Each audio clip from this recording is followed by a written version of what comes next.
wanna pop bottles and chill without folk, hang without the models and all the centerfolds. Where can I find an EVA suit?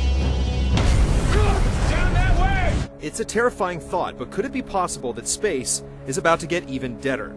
Like the necromorphs that tear apart the series' victims and animate their dead bodies, a new Dead Space sequel has been lurking in some dark corner of EA.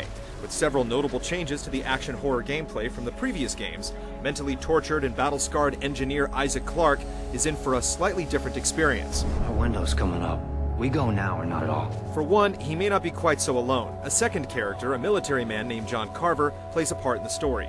If you want a friend watching your back and sharing the horror with you, he's your man. If not, you'll simply run into Carver at certain points in the story.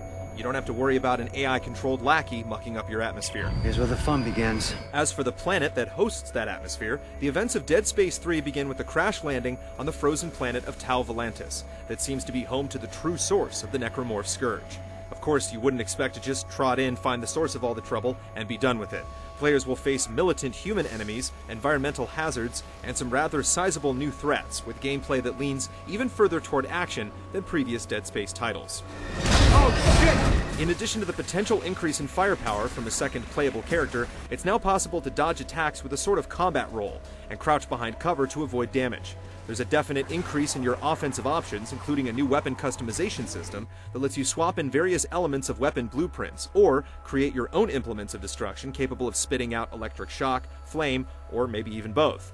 These new weapons and mechanics will help you deal with hostile creatures such as dog-born necromorphs, and lethally quick humanoid enemies that stab first and ask questions never.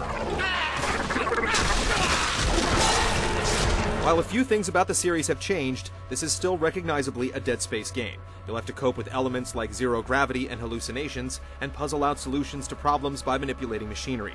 And you can certainly expect to suffer a few elaborately gory deaths that are strangely enjoyable to watch despite the fact that it's happening to your character.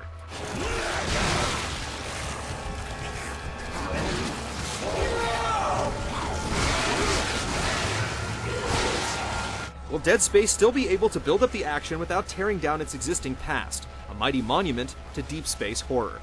We only have the first and most obvious impressions so far, so expect us to learn more about the game as we approach its release early next year. Whatever you're seeing, it's not real, man. You gotta trust me here, okay?